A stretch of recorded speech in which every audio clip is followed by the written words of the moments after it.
Les titres de ce journal, la chefferie traditionnelle du Burkina Faso réaffirme son engagement en faveur de la solidarité et de l'action humanitaire.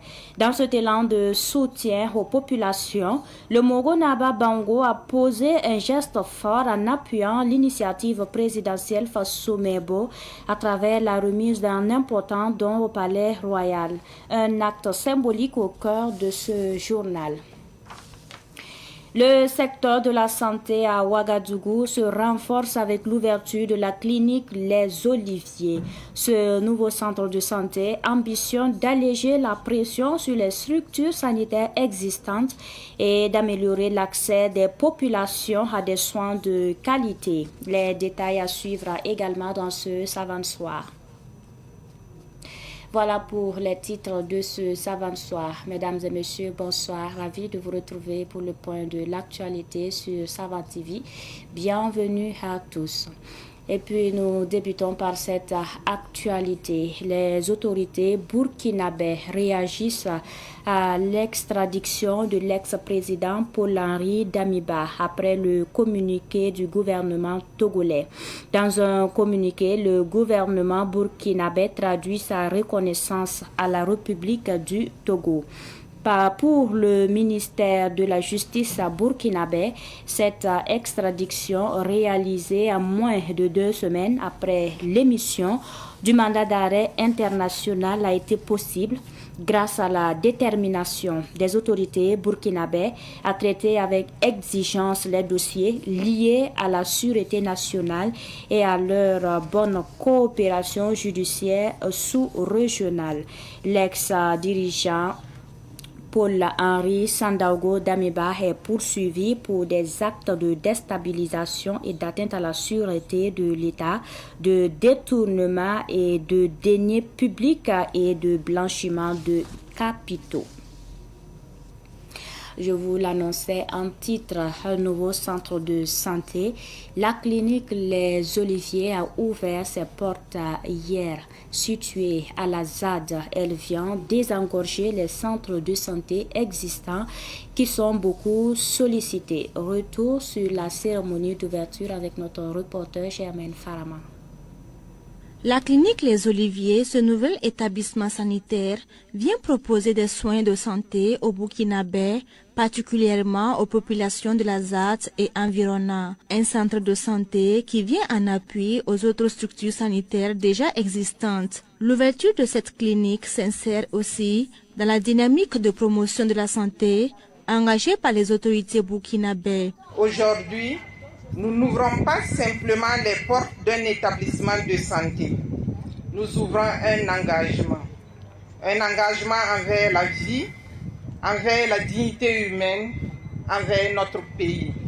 Il nous a paru évident que construire une clinique conforme à des normes de qualité reconnues au plan international, c'était aussi poser un acte citoyen.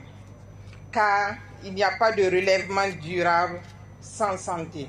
Aux patients, présents et futurs, je m'adresse avec simplicité. Ici, vous serez écoutés, respectés et soignés avec conscience. Nous ne promettons pas l'infaillibilité, mais nous vous promettons l'intégrité, l'effort constant, la formation continue et le respect. Que la clinique Les Oliviers soit un lieu où on soigne les corps, mais aussi un lieu où on apaise les cœurs. En ces moments où les services de santé publique sont fortement sollicités, cette clinique vient renforcer la souveraineté sanitaire qui est une vision du gouvernement selon le ministre de la Santé. La promotrice le disait tout à l'heure, nous ne promettons pas l'infaillibilité, nous promettons l'intégrité, nous promettons l'engagement et ça c'est extrêmement important et ça résonne à moi. Aux professionnels de santé de cet établissement, je veux adresser un message clair. La blouse blanche n'est pas un privilège, c'est une responsabilité, c'est même un sacerdoce. Une responsabilité envers la vie, envers la vérité médicale, envers la confiance que les populations placent en nous. Aux usagers, je veux dire ceci. Se soigner au Burkina Faso dans de bonnes conditions, avec compétence et humanité, est non seulement possible, mais aussi et surtout nécessaire. La confiance dans notre système de santé est un pilier de notre souveraineté. Le ministère de la Santé restera un partenaire exigeant, mais engagé, auprès des initiatives privées responsables comme celle-ci. À la clinique Les Oliviers, les patients peuvent bénéficier des services d'urgence, des séjours de repos et de récupération sous surveillance médicale, ainsi que des programmes de prévention. La clinique Les Oliviers a été réalisée grâce au partenariat public-privé avec le soutien du Fonds de développement économique et social, un actionnaire de la clinique. Et puis, l'association pour le bien-être des personnes handicapées, Tigum Noma, a procédé mardi dernier à une remise de moyens de mobilité à des personnes handicapées. L'association est située à Nonguin, au secteur 35 dans l'arrondissement 8 de Ouagadougou. Les détails avec Ahmed Joël Kampaoré. Cette action de l'Association pour le bien-être des personnes handicapées s'inscrit dans le cadre de la mise en œuvre des activités et de son projet dénommé Fonds d'espoir en cas de crise. À cette occasion, 50 moyens de mobilité ont été remis aux bénéficiaires afin de faciliter leur déplacement. Selon les responsables de l'association Tugnoma, ce geste traduit leur engagement en faveur de l'inclusion sociale et du soutien aux populations affectées par les crises sécuritaires et humanitaire. Zuenabou Sawadgo, chef de projet de Tignoma. Nous avons pensé que vraiment, avec ce projet, on pourrait vraiment les apporter un soutien, serait-ce que leur dignité, pour être mobile et pouvoir mener dignement les activités. L'activité actuelle, là, c'est des dons de moyens de mobilité. Donc, au total 50 moyens de mobilité composés de 30 tricycles vélos et 20 fauteuils roulants adaptés. Quant aux bénéficiaires, nous leur souhaitons bon usage, que cette moyen de mobilité qu'ils viennent d'acquérir puisse leur être utile. Ils ont également lancé un appel aux bonnes volontés, aux partenaires et aux institutions pour un accompagnement afin de renforcer les initiatives humanitaires. Pour ceux que nous souhaitons qu'ils puissent continuer, qu'ils puissent nous venir en aide, nous leur disons que vraiment nous sommes une structure peu connue dans le milieu des personnes handicapées au Burkina Faso. Dans le domaine de la restauration, on est beaucoup plus connu. À travers la restauration, on a notre société coopérative simplifiée qui mène la restauration. Dans ce domaine, on est beaucoup connu. Les bénéficiaires ont salué cette action qui vient soulager un besoin essentiel.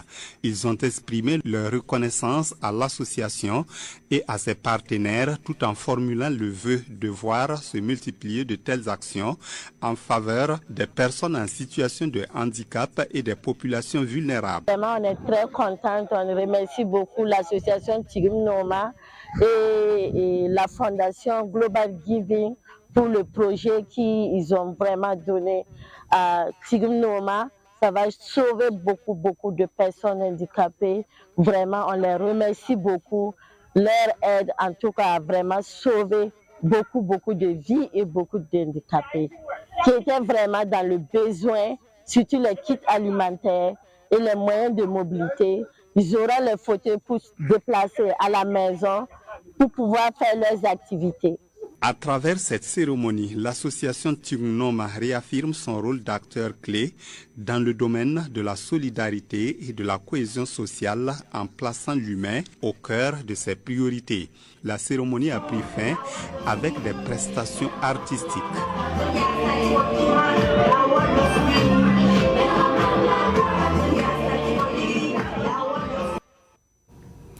Un reportage signé Salif Sandwidi et Moumini Nana. Geste de solidarité toujours. Le chef suprême des Moussé, Sa Majesté le Mogo Naba Baoungo, a fait parler son cœur une fois de plus pour soutenir la marche du peuple vers sa souveraineté. Le Mogo Naba a fait œuvre de solidarité envers l'action sociale et l'initiative présidentielle Faso Mebo. La remise des dons est intervenue hier au palais du Mogo Naba. Reportage signé Ahmed Joël Compaoré. 300 couvertures, 300 bouilloires, 300 nattes, 300 seaux, 40 sacs de riz de 100 kg, 2 tonnes de riz et 10 cartons de savon composent le don de Sa Majesté le Mogo Naba Bongo pour soutenir la campagne d'Aimé Sira pour la solidarité. Ce don constitue un symbole fort pour Sa Majesté de réaffirmer son amour et son attachement à la mère patrie. Un don qui vient renforcer les capacités du ministère en charge de la solidarité. Il faut dire que ce don va venir renforcer les capacités du ministère de la famille et de la solidarité en matière de prise en charge des personnes vulnérables, entendez par là les veuves, les orphelins, les personnes déplacées internes et toutes les personnes qui ont été affectées par la crise sécuritaire et humanitaire que notre pays vit. Il faut dire que ce don s'inscrit, comme je l'ai dit, dans le cadre de la campagne nationale d'Aimé Sira qui a été lancée le 15 novembre passé par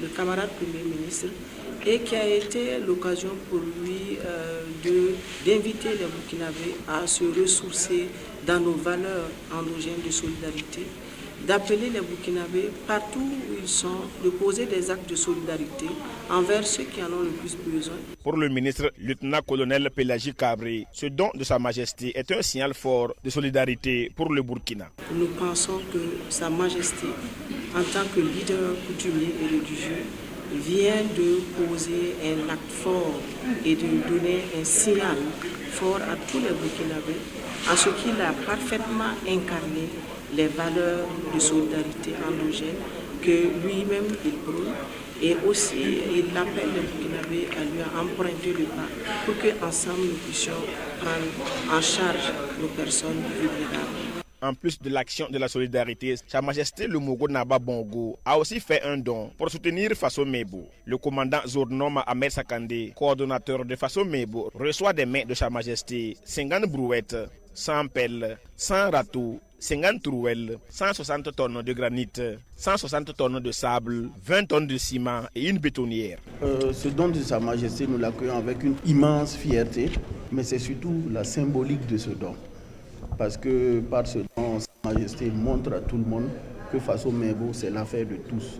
Nous devons tous nous sentir concernés par cette initiative du camarade Ibrahim Traoré que nous devons accompagner. Et nous savons qu'ensemble, main dans la main, nous allons pouvoir ramener la paix véritable dans notre patrie et construire notre patrie. En rappel, Sa Majesté le Mogo Naba Bongo, chef suprême des Moussé, n'est pas à son premier geste de solidarité et de soutien à la mère patrie et il ne compte pas s'arrêter en si bon chemin. Amour de la patrie. Les citoyens participent de la connaissance et l'éducation de l'homme. Avant-dernier point de ce journal, à Bidougou, dans la commune de Pabré, la quête de la paix et du développement s'est exprimée à travers une grande prière communautaire initiée par Moustapha Souli. La prière était suivie de l'inauguration des fourrages au profit des personnes de la localité. Sibli Nankelse. Dans un contexte national marqué par des défis sécuritaires et sociaux, des communautés religieuses et coutumières de Bidougou ont participé à une prière pour la paix, la cohésion sociale et la stabilité du Burkina Faso.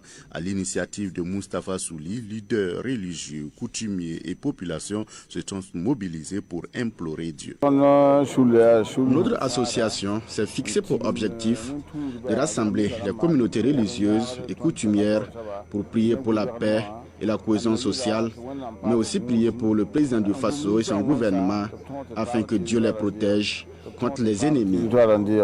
Un message de foi et d'espoir salué par les autorités communales qui ont invité les populations à rester unies et solidaires pour le retour définitif de la paix. La cérémonie s'est poursuivie avec l'inauguration du rond-point Wayi, symbole de résilience et de développement local. Un cadre qui sera un lieu de rendez-vous pour les jeunes de Bidougou. Occasion pour eux de réfléchir sur des questions de développement de la localité, mais aussi du Burkina Faso. Moustapha Souli. Le rond-point servira d'un cadre de rencontre et de veille de la jeunesse pour s'organiser afin d'œuvrer au développement du village et surtout à conseiller l'ensemble des habitants afin qu'ils soient tolérants. Le responsable des Waïans de Bidougou a salué l'initiative. Seydou Ouedraogo promet soutenir le président Ibrahim Traoré et son gouvernement. Vraiment, je suis très satisfait. Nous avons vu les ronds-points un peu partout à Ouaga et à Pabré avec des jeunes autour pour se conseiller. C'est ainsi que nous sommes allés demander aux responsables de nous accompagner pour la réalisation d'un rond-point à Bidougou. C'est très important parce que c'est un cadre qui réunit et rassemble des jeunes autour d'un objectif commun. C'est un cadre d'union de tous les jeunes pour soutenir le capitaine Ibrahim Traoré et l'ensemble des populations. Autre temps fort, c'est la mise en service d'un forage. Le donateur Moustapha Souli, président national de l'association Pour ma patrie, je m'engage, justifie son geste. L'école avait besoin de l'eau et les acteurs ont profité de la construction du rond-point pour demander de l'aide. Ils sont allés voir les responsables. Dieu merci, on a eu de l'eau. Mais nous allons œuvrer à ce que les enseignants trouvent un terrain et je vais offrir des grillages pour clôturer afin que les élèves apprennent à cultiver, étant toujours à l'école pour accompagner leurs parents après le CP. Un don de forage qui est fortement apprécié par les bénéficiaires, c'est-à-dire les populations de Bidougou, commune de Pabré, province du Kadiogo. Actualité hors de nos frontières. En Côte d'Ivoire, le Premier ministre Robert Begré-Mambé, reconduit dans ses fonctions après la dissolution du gouvernement ivoirien le 7 janvier dernier à la suite de l'élection législative. Il est chargé de former son gouvernement du nouveau mandat du chef de l'État ivoirien dans les plus brefs délais. Robert Begré-Mambé a exprimé sa reconnaissance à l'endroit du président Alassane Ouattara pour la confiance renouvelée. Il rappelle sa mission qui est celui de continuer l'accélération des chantiers structurants pour une Côte d'Ivoire prospère. C'est l'essentiel de ce Savant Soir. Merci de nous avoir suivis. Bonsoir.